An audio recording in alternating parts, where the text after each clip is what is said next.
자, 오늘 여러분들과 함께 은혜 받으려고 하는 말씀의 제목은 예수님을 전하는 자입니다. 따라합시다. 예수님을 전하는 자. 여러분, 이것이 핸드폰입니다. 다 아시죠? 근데 이 핸드폰은 우리 눈으로 보이는 겁니다.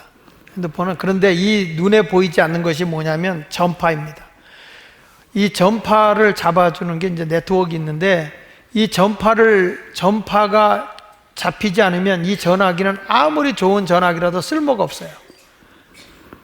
우리에게 중요한 것은 전파라는 거예요. 이거보다 중요한 게 전파라는 거죠.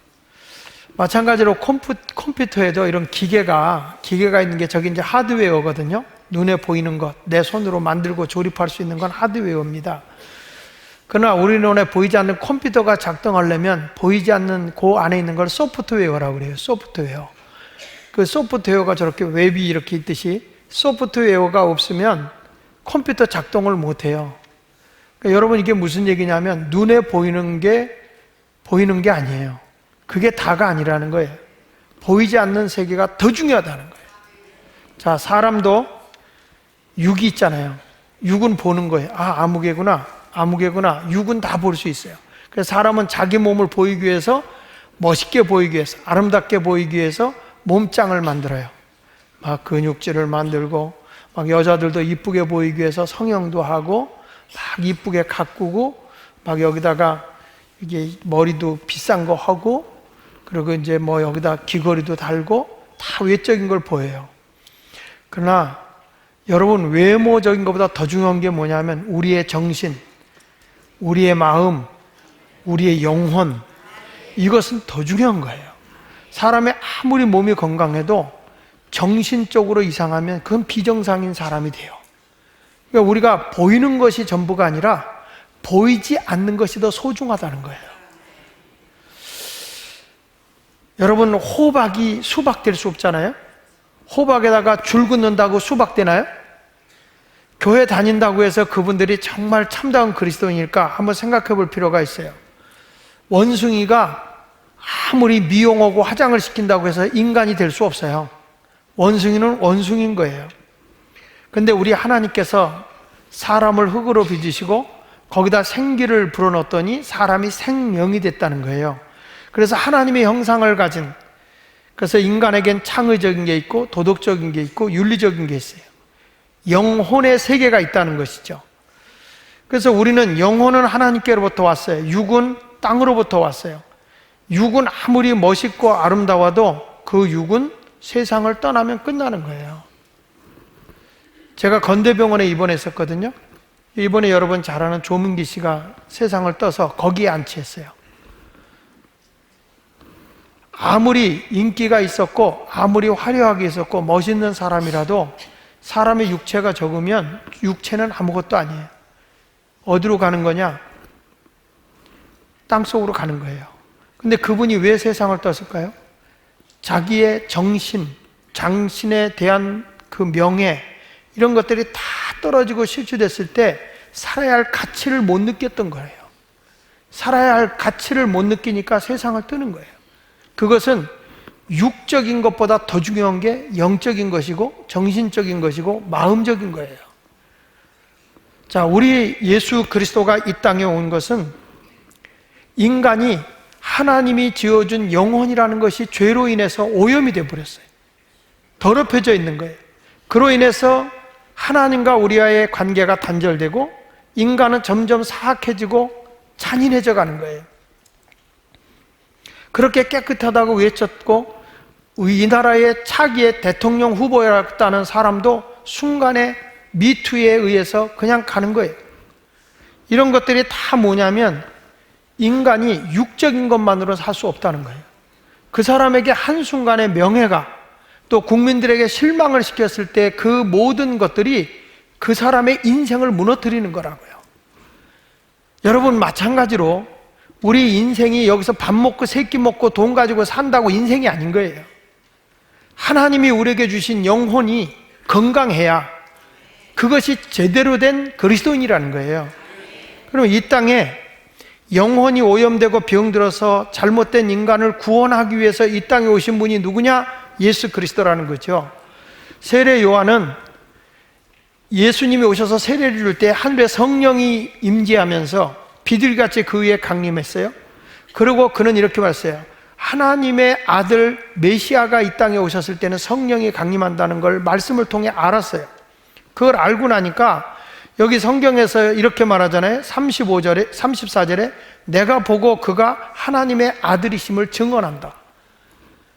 그 사건을 보면서 내가 이분이 하나님의 아들이구나 하고 전한다는 거예요. 그래서 오늘 저도 예수님을 전하자, 예수님을 전하는 자, 이런 말씀을 하는 거예요. 세례 요한이 예수님을 보고 하나님의 아들이라고 전하잖아요. 그뿐 아니라 36절에 보면 하나님의 어린 양이다 이렇게까지 전하게 되는데, 도대체 이 사람이 어디서 이런 확신을 오게 됐느냐 하면 하나님의 말씀을 통해서 확신을 얻은 거예요. 성령이 비둘기같이 그에 강림하면 이분이 하나님의 아들이라는 말씀을 믿었기 때문에 확신을 가지고 이분이 바로 하나님의 아들이고 하나님의 어린 양이다 이렇게 고백을 한 거죠. 34절부터 36절까지 내용을 보면 내가 보고 그가 하나님의 아들이심을 증언하였노라 하니라. 그 또 이튿날 요한이 자기 제자 중 두 사람과 함께 섰다가, 이 사도 요한의 제자입니다. 세례 요한의 제자입니다. 세례 요한의 두 제자 가운데 하나가 이제 안드레예요, 안드레. 근데 이 제자가 선 걸 보고 예수님이 거니시는 걸 보면서 예수님을 전하는 거예요. 저분이 하나님의 어린 양이다. 바로 인류의 죄를 담당하러 이 땅에 제물 되신 분으로 오신 분인 하나님의 어린 양이다. 자, 예수님은 어떤 분으로 오셨느냐?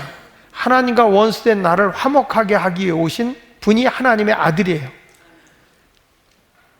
우리가 죄로 인해서 하나님과 원수되어 있는 상대고 벽을 쌓고 있는 사람이었는데 예수님이 오셔서 십자가 안에서 그걸 다 소멸시켜 버리는 거예요. 죄를 소멸시키고 하나님과 화목하게 해주는 거거든요. 그래서 지금도 우리가 분쟁을 일으키는 사람이 아니라 화목하게 하는 사람이 될 때 하나님의 아들인 거예요. 마태복음 5장 9절에 보면 화평케 하는 자는 복이 있나니 그들이 하나님의 아들이라 일컬음을 받을 것이요. 피스메이커가 평화를 만드는 사람이 하나님의 아들인 거예요. 교회 안에 와서 내가 똑똑하고 잘났다고 남하고 비판이나 하고 헐뜯기나 한다면, 이게 자꾸 싸움을 부추기는 사람이라면 그건 마귀의 아들이야. 근데 하나님의 사람은 뭐냐? 가정에서도 화목을 만들어요. 부부 간에도 화목을 만들고, 성도 간에도 화목을 만들고, 형제 간에도 화목하게 만들고, 이웃 간에도 화목하게 만들어요. 이런 사람이 하나님의 아들인 것입니다. 여러분 여기 보십시오. 고린도서 5장 19절에 보면 하나님께서 그리스도 안에 계셨다. 하나님이 예수 그리스도 하나님의 아들로 오셨다는 거예요.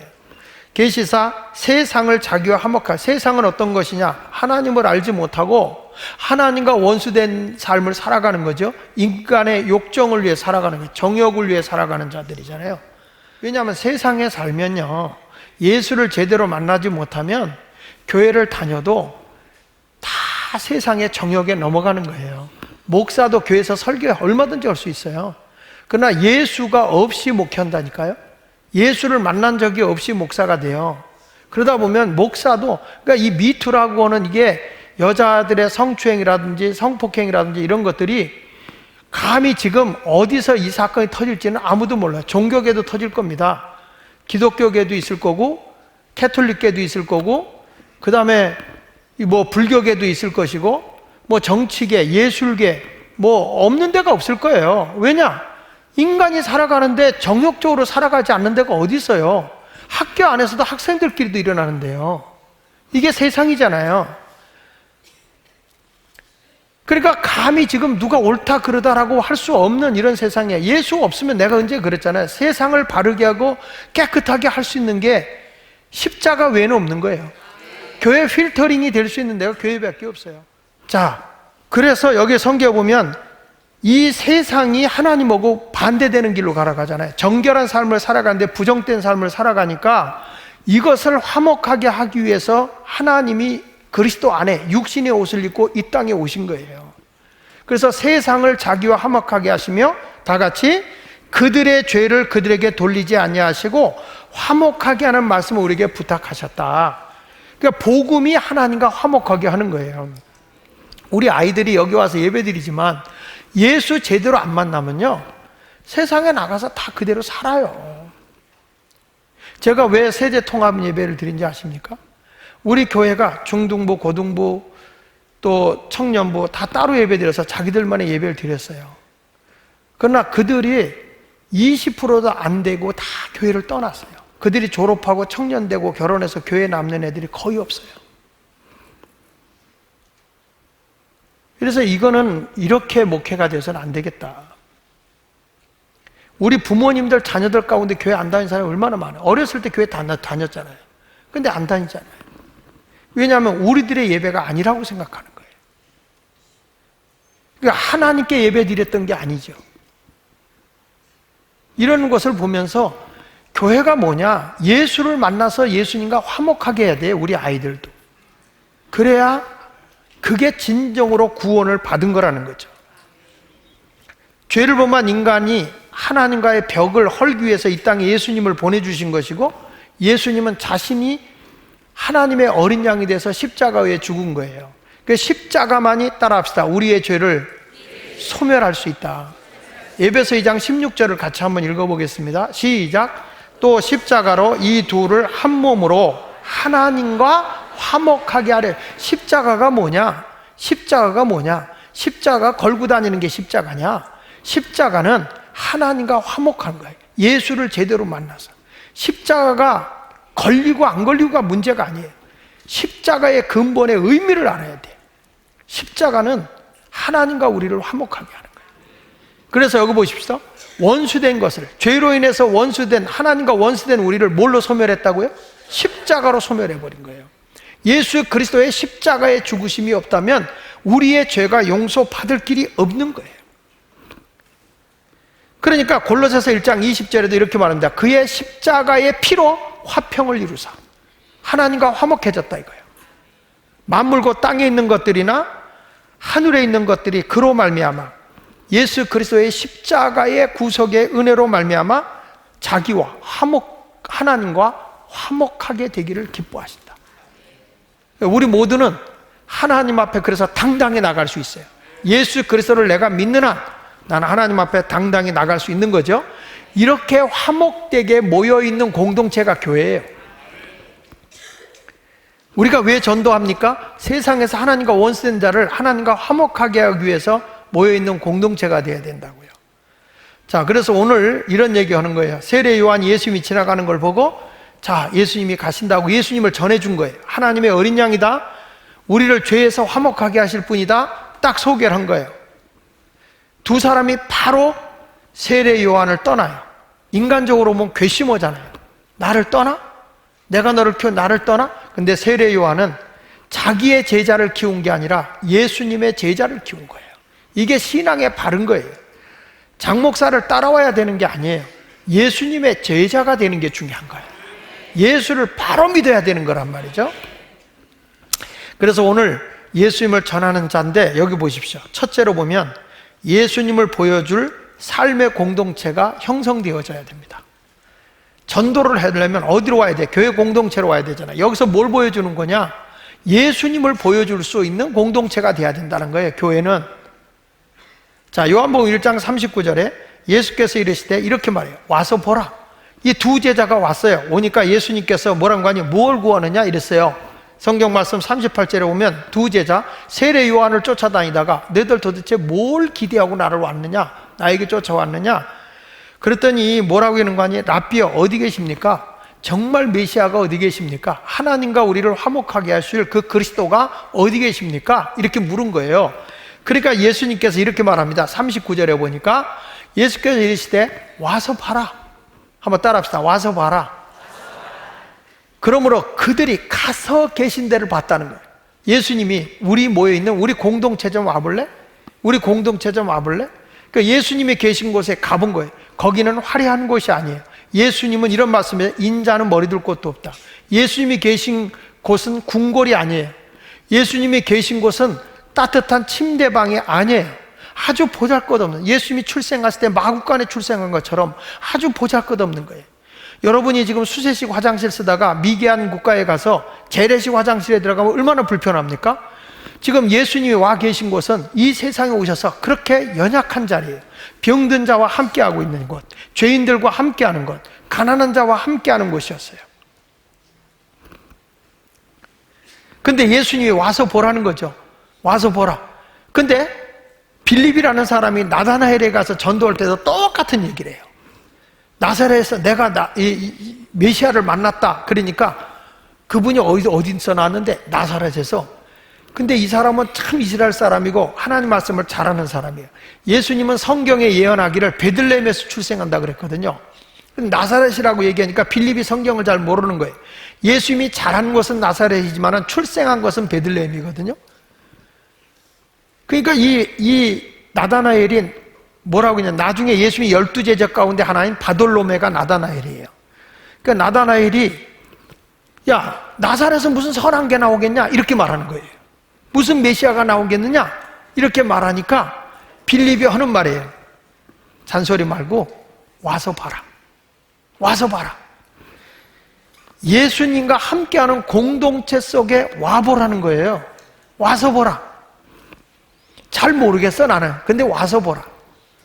저한테도 그러대요. 나사렛 교단 총장님이, 목사님 예수 마을 교회잖아요. 예, 예수 마을이 나사렛입니다. 그러니까 예수 마을 교회는 나사렛 교단으로 오시죠 그러더라고. 감리교회 있지 말고 나사렛 교단으로 오시죠 그렇게. 근데 예수님은 나사렛에서 무슨 선한 것이 날 수 있느냐 이렇게 얘기하니까 빌립이 와서 보라. 세례 요한은 자기의 제자를 예수님께 보냈을 때도 예수님은 와서 보라 이렇게 말을 했어요. 이 사람들이 예수님에게 따라갔을 때는 그냥 말씀이나 한번 들어보고, 그냥 말씀이나 들어보고 어떤 것인가 하고 좋은 것인가 이렇게 분위기 보러 파악하러 간 거 아니에요. 요즘에 교회로 올 때 보면 이렇게 분위기 보러 다니거든요. 그게 아니고 진리 대신 예수님을 송두리째 자기가 영접하기 위해서 찾아간 거예요. 한마디로 얘기하면 우리 예수님과 함께하는 삶을 위해서 찾아간 거예요. 공동체는 그런 곳이 돼야 되는 거지, 예수님의 삶을 함께 공유하면서 살겠다는 공동체가 돼야 되는 것인데, 사람들은 교회 와서 자꾸 좋은 분위기 이런 것만 쫓아다닌다고. 니고데모도 와서 보라, 그 말은 그냥 왔다 가 이런 것이 아니고 잠깐 만났다가 가라 이게 아니고, 밤을 새워가면서 우리 함께 이야기하는 공동체, 함께 신앙을 고백할 수 있는 공동체, 함께 삶을 나눌 수 있는 공동체, 여기 와보라는 거죠. 여러분, 진리는 한순간에 깨달아지는 게 아니에요. 이렇게 설교 한번 딱 듣고 아 좋았어, 그리고 깨달음은 있을 수 있어요. 그렇다고 그 사람이 예수 잘 믿는 게 아니에요. 그 사람의 진리가 계속 자랄 수 있는 것은 어디서 자라느냐? 공동체 속에서 자라는 거예요. 예수님이 뭐라고 그럽니까? 두세 사람이라도 내 이름으로 모인 곳에 내가 함께 한다는 거예요. 공동체 속에 주님이 거하시는 거예요. 예배만 드리고 쏜살같이 누가 붙잡을까 봐 도망가면 안 돼. 앉아서 우리끼리 모여서 수다 떨고 있는 장소가 돼서는 안 돼. 거기는 예수님의 삶이 나누어지는 곳이 되어야 되는 거예요. 이런 공동체에 와 보라는 거죠. 예수님은 안드레를 자기의 제자로 삼았을 뿐만 아니라 안드레는 시몬을, 다시 말하면 베드로를 전도했죠. 근데 예수님은 너는 이 다음에 베드로다, 게바다 이렇게 말씀하고 계세요. 전도해갖고 오자마자 너는 미래의 베드로가 될 거다, 이 반석 위에 내 교회를 세울 거다. 예수님은 어떤 분인지 아세요? 미래지향적인 분이에요. 현재 안주하고 있는 분이 아니에요. 예수님을 이렇게 보면 이런 분 같아. 곡식 하나 씨 한 톨을 보고 농장을 보시는 분이에요. 과실수 한 그루를 보고도 과수원을 보시는 분이 예수님이세요. 지금 우리 한 사람이 와서 예수 제대로 믿으면 이 사람이 얼마만큼 크게 훈련받으면 사역을 할 것인가를 주님은 미래지향적으로 보고 있는 거예요. 예수마을교회가 건강한 교회다라고 하는 것은 전에 믿었던 분들의 신앙의 열정보다 새로 나온 분들의 신앙의 열정이 더 뜨겁게 끌어올라야 돼. 그래야 그 교회가 미래가 있는 교회이고 그 교회가 살아있는 교회예요. 그게 없다면 죽은 교회, 침체된 교회. 과거가 좋았어, 옛날이 좋았어, 이게 돼서는 안 되는 거예요. 우리 공동체는 와서 보라, 이런 공동체가 돼야 되는 거예요. 예수님은 빌립에게 나를 따르라, 나를 따르라. 처음에 왔을 때 예수님이 그랬거든요. 제자를 부를 때 나를 따르라, 졸랑졸랑 따라오라 그러지 않았어요. 너 예수 믿어볼래? 그러지 않았어요. 나를 따르라 하면서 뭐라고 따라오는지 아십니까? 너를 부인하고 십자가 지고 따르라는 거예요. 누가복음 9장 23절에 이런 말씀 하잖아요. 무리에게 이르시되 아무든지 나를 따라오려거든 자기를 부인해라. 네 생각 포기해라. 내 생각하고 다르다고 다 틀렸다고 생각하지 마라. 미래지향적으로 봐라. 내일을 봐라. 저는 우리 교회 행정사무국장한테 그런 얘기를 하는 거예요. 모든 계획을 세울 때 지금 교인들은 눈에 보이는 것만 생각한다. 그래서 지금 것만 바라보기 때문에 안 된다. 5년, 10년 뒤를 봐라. 그걸 보고 지금 뭐라고 그래도 욕을 먹더라도 분명하게 계획을 그렇게 세워야 된다. 그렇게 안 가면 교회는 지금 그대로지 뭘 바꿀 필요가 보이냐. 밑에 소외배실 할 때도 여기랑 본당하고 지하고 차이가 별로 안 나게 해야 된다. 아이들이 거기 가서 마음 놓고 뛸 수 있는 공간을 만들어줘라. 야, 여기가 좋아. 그래서 자기들끼리 예배 드릴 때도 여기 좋아. 본당보다 더 좋아. 여기가 좋아. 그러면서 이들이 자꾸 모여드는 공동체를 만들어줘야 된다. 아웃사이더 하는 게 아니다. 목사님들한테 제가 그런 얘기를 하는 거예요. 목회를 할 때 다 같이 우리가 관리하지만 두 개로 나눠서 목사가 둘이 내려가는 거다. 둘이 내려가서 다 그대로 관리해주고 목사가 둘이 된 거다. 청년부가 둘이고 중등부가 둘이고 이렇게 둘이 내려가서 다 사역을 하는 거다. 목회를 해라. 우리 어른만 하는 게 아니라 다 밑에까지. 나도 거기까지 뛰어들어간다. 애들 수련회 간다. 어디 간다. 나도 뛰어들어가겠다. 왜냐? 이 아이들이 커 올라왔을 때 이들이 미래예요.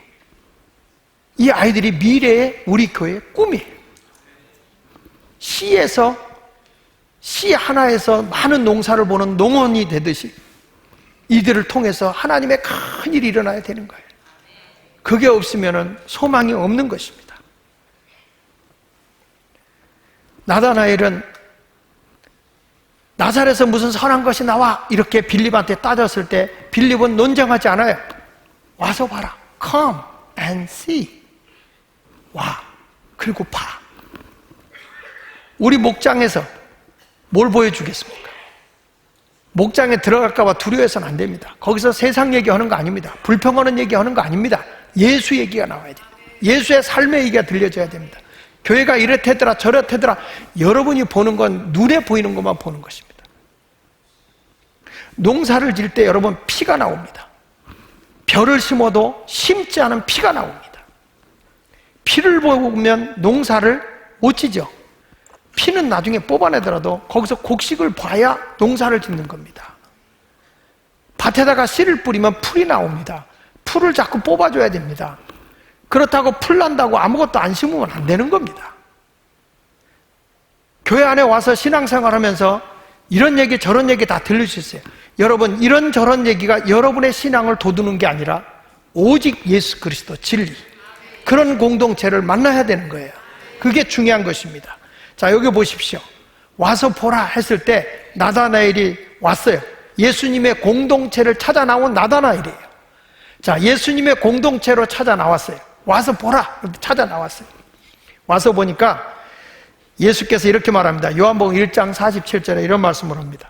예수께서 나다나엘이 자기에게 오는 것을 보시고 그를 가리켜 이르시되 보라. 그를 가리켜 이르시되 보라. 이는 참으로 뭐라고요? 이스라엘 사람이라. 그 속에 간사한 것이 없도다. 나다나엘이 이르되 어떻게 나를 아십니까? 예수께서 대답하여 이르시되 빌립이 너를 부르기 전에 내가 무화과 나무 아래 있을 때 보았노라. 나다나엘이 대답하되 랍비여 당신은 하나님의 아들이시여 당신은 이스라엘 임금이다 이렇게 고백을 하는 거예요. 나다나엘이 딱 오니까 예수님이 나다나엘을 알아보고 있어요. 그는 벌써 중심에서부터 진실로 주님을 찾고 있는 사람이죠. 참 이스라엘 사람. 그 속에 간사한 것이, 중심에 보니까 간사한 것이 없다는 거죠. 사람도요, 오래 살다 보면 그 사람의 마음을 읽거든요. 하나님은 우리 중심을 보신단 말이에요. 여러분, 나다나엘은 예수님이 칭찬했어요. 뭐라고? 참 이스라엘 사람에다가 따라합시다. 간사한 것이 없다. 예. 정말 간사한 게 없는 거예요. 그러니까 진국이야, 진국. 사람이. 이런 사람을 인정을 해주니까 사람이 어디 가서 인정받는 게 얼마나 귀해요. 겉은 화려해요. 겉은 그렇게 화려한데 그 사람이 인정을 못 받는 분이 있어요. 교회 요즘에 보면 단순히 교회 출석하고 신앙 연조 있고 조금 열심히 순종하는 척 한다고 해서 칭찬받아요. 근데 우리 주님은 뭘 보는지 아세요? 중심을 보는 거야. 중심을. 그러니까 처음에 칭찬하다가 지나갈수록 사람에 대해 실망감을 갖는 거거든요. 제가 한번 지나가다가 보니까 롤렉스 시계가 있더라고요.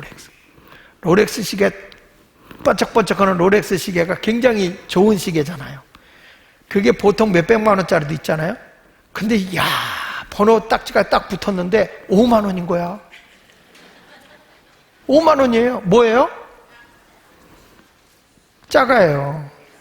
가짜예요. 근데 롤렉스 그대로 흉내냈어요. 똑같아요. 5만 원이야. 근데 거기서 또 은으로 돼 있는 건 또 15,000원이야. 근데 이게 조금 지나면 시간이 안 맞는다는 거예요. 자, 여러분, 외형적으로는 흉내낼 수 있어요. 외형적으로는 멋있어 보여요. 내가 그 롤렉스 가짜 타고 여러분 이게 뭔지 아십니까? 롤렉스입니다. 그래도 믿을 거예요. 그런 분들 가짜예요. 교회 와서 그럴듯하게 직분 갖고 뭐 멋있게 신앙생활하는 것 같아도 주님이 중심을 봤을 때 예수가 없는 사람은 뭘까요? 작아요. 스스로 나한테 물어봐요. 너 가짜니? 물어보세요. 목사님들하고 한번 부산 자갈시장 갔어요. 자갈시장 갔는데 그래 형님, 제가 우리 그 모임 목사하는 목사님들이 있는데 그 목사님 가운데 좀 나이가 많은 측에 속해서 형님이래다. 형님, 우리 다 내가 선물 하나 할게요. 이거 유명한 거예요. 그 벨트를 사줘. 난 이름도 잘 모르겠어, 뭔지. 그래가지고 그걸 메고 왔어. 탁 링이 돼가지고 탁 폼 잡고 메고 왔더니 누가 그래? 이거 뭐다? 그런데 나 이름을 잘 기억 못하겠어. 뭐다? 그리고 이렇게 보더니 얼마 줬어요? 10,000원. 가짜라, 가짜. 그런 거 매지 말라고. 목사님이 가짜 매면 가짜로 보인다고. 근데 몇 번 배에 힘 주니까 그냥 늘어나요. 가짜. 외형은 비슷하지만 가짜.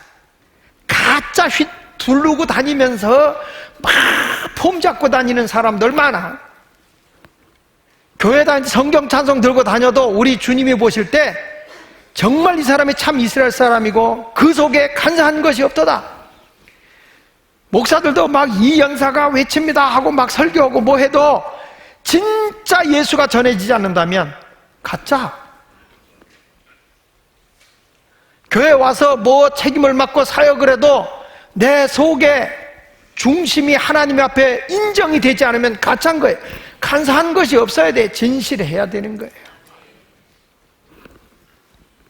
예수님이 그걸 칭찬한 거예요. 전도를 해보면 전도 받으신 분이 더 큰 사역을 하는 사람도 많이 있습니다. 성경 보면 안드레가 베드로를 전도했지만 베드로만큼 안드레가 큰 사역 못해요. 또 드와이트 무디 같은 사람이 100만 명을 전도했거든. 100만 명? 100만 명을 전도했는데 이 사람을 전도한 사람이 뭐냐면 에드워드 킴볼이에요. 구두 수송공이었고 보잘것없는 사람이 무디였어요. 근데 이 사람 전도했는데 이 사람이 미국을 뒤집어 놓을 줄 누가 알았어요, 여러분?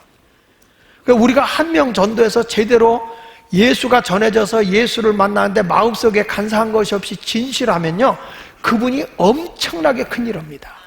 엄청나게. 우리는 누가 조금 열심히 하려고 그러면 막 밀어내는 습성이 있어요. 자기가 침범된 데는 영역, 그러니까 가만히 어느 때 보면 우리 교회도 그런 게 있는 것 같아.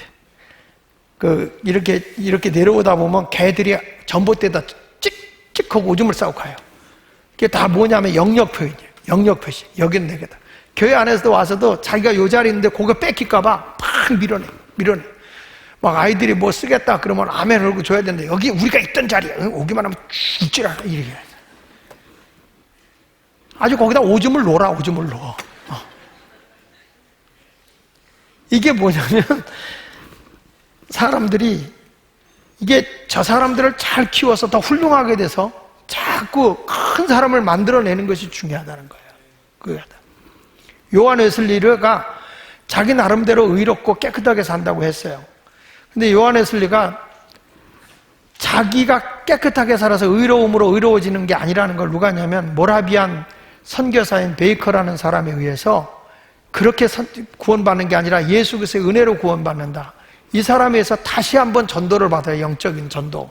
이 사람이 거듭나고 나서 영국을 변화시키고 세계의 감리교도를 얼마나 많이 만들어냅니까? 그러니까 이와 같이 한 사람이 새로워지면 큰 일을 할 수 있는 거예요. 그 속에 뭐가 있어야 되느냐? 거짓됨이 없이 진실되게 예수를 믿는다면 우리는 분명히 크게 하나님이 나를 쓰실 줄로 믿습니다.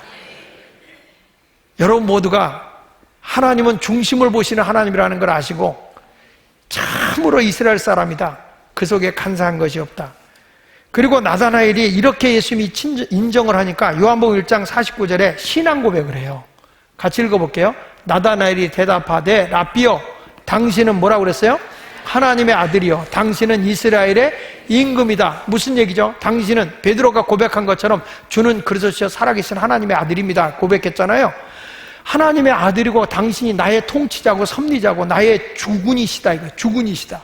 나의 모든 것을 통치하는 분이라는 거예요. 그렇게 고백한 거예요. 저는 공동체에 와서는 이런 고백이 이루어져야 돼. 우리 공동체원들이 모이면, 우리 목장, 마을이 모이면 뭐가 이루어져야 돼? 주는 그리스도시요 살아계신 하나님의 아들이라는 신앙의 고백이 이루어져야 돼. 신앙의 고백이 없이 우리끼리 모여갖고 맨날 이상한 얘기들만 하는 거예요. 미투가 어떻고 예수. 바른 신앙의 고백이 자꾸 일어나서 거듭나는 사람이 일어나야 될 줄 믿습니다. 자, 이렇게 거듭남의 신앙의 고백을 하니까 나다나엘을 보고 예수님이 더 큰 은혜를 주겠다는 거예요.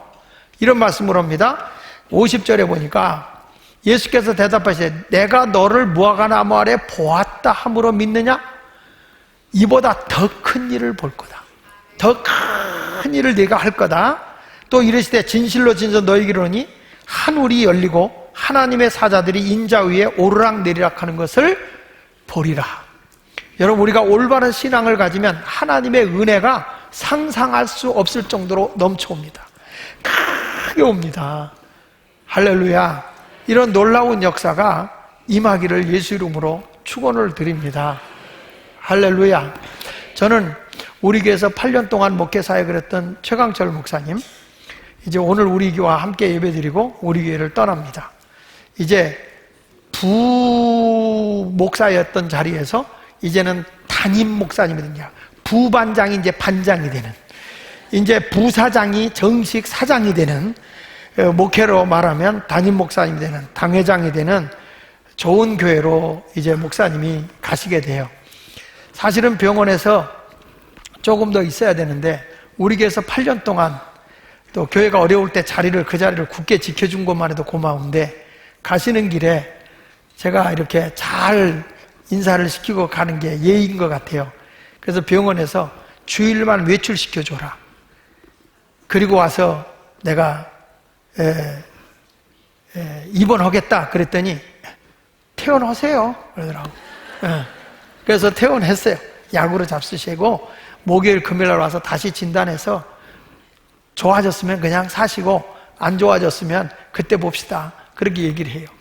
근데 우리 목사님이 저는 나가서 우리 교회에 있는 것보다 얼마나 크게 하나님이 쓰실까 마음 놓고 축복해주고 싶더라고요. 우리 교회에 있던 부교역자들이 나가서 목회를 해서 다 목회를 잘하고 계세요. 근데 우리 목사님이 그렇게 해서 나가서 성도들의 축복을 받고 기쁨으로 이렇게 사역을 해나갈 때 우리 하나님이 그 교회를 더 크게 관악구에 있는 서울의 새소망교회라고, 이 교회 참 기존 교회 가기가 어렵습니다, 요즘에. 근데 목사님이, 제가 그 지방에 집회를 갔다가 목사님 은퇴를 한다는 걸 알고, 그래서 그 목사님과 함께 이렇게 만나서 잘 얘기를 하다 보니까 어떻게 이렇게 이력서를 내게 됐고, 이력서를 냈는데 그게 장로님들 또 인사위원회에서 목사님이 설교를 듣고 성품을 보고 좋게 여기셔서 거기에 청빙을 받게 돼서 이미 인사구역회 다 끝나서 그 교회 담임자로 이미 확정이 된 상태입니다. 그래서 오늘부로 우리 교회를 떠나고 가지만 하나님의 큰 은혜가 우리 최강철 목사님 가정에 임할 줄로 믿습니다. 우리 뜨거운 박수를 한번, 이따 인사하겠지만 한번 해주시기 바랍니다. 자, 이제 여러분 모두도 영적인 큰 일을 이루기 위해서 이번에 우리 공동체를, 건강한 공동체, 우리 주님이 인정하는 공동체를 세워나가며 예수를 전하는 공동체가 되기를 축원합니다. 우리 가서 제자 삼으라, 우리 특별 찬송하겠습니다.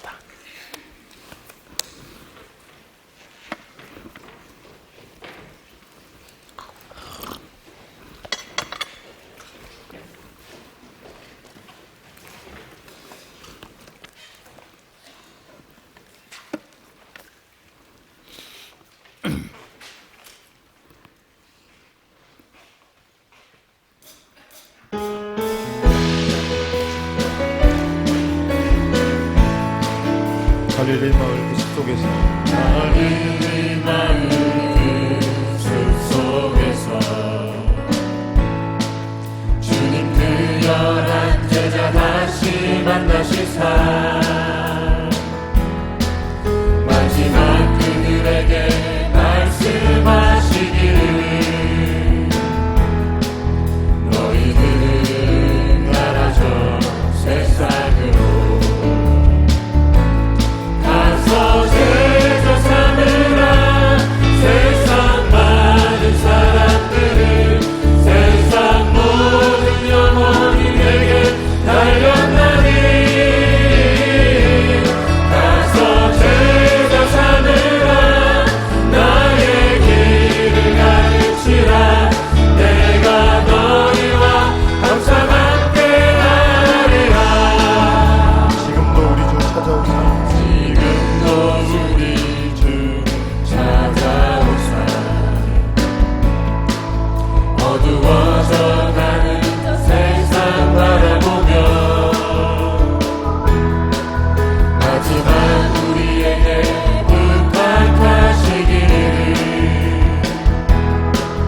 너희들은 가라져 세상으로 가서 제자 삼으라 세상 많은 사람들을 세상 모든 영혼이 내게 달려나니 가서 제자 삼으라 나의 길을 가르치라 내가 너희와 항상 함께하리라. 가서 제자 삼으라 가서 제자 삼으라 세상 많은 사람들을 세상 모든 영혼이 내게 달려나니 가서 제자 삼으라 나의 길을 가르치라 내가 너희와 항상 함께하리라.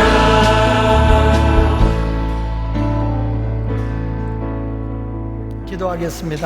사랑하는 여러분, 우리 교회 공동체가 와서 보라 할 수 있는 공동체가 되게 하시되 그 안에 예수님의 삶, 예수님의 사랑, 예수님의 헌신, 예수님의 봉사가 있는 공동체가 되게 하여 주옵시고 우리 공동체가 바로 예수님이 하나님이시며 나의 임금님입니다 나다나엘이 고백한 것처럼 주는 그리스도시여 살아계신 하나님의 아들이라고 고백할 수 있는 신앙 고백이 이루어지는 공동체가 되어야 됩니다.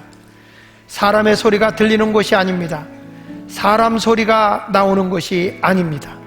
오직 예수 얘기만 나와야 할 것입니다. 그리고 오는 사람마다 하나님 나라를 위해서 더 큰 일꾼으로 세워지기를 위해 기도해야 할 것입니다. 우리 교회에 잘하는 모든 분들, 새로 오는 분들이 정말로 하나님 앞에 훌륭하게 크게 쓰임받기를 바랍니다. 우리 위해서 기도하시고, 기도하는 길에 앞으로 목회 나가서 더 크게 사용될 우리 최강철 목사님을 위해서도 기도해 주시기를 바랍니다. 우리 다 같이 한음성으로 기도합니다.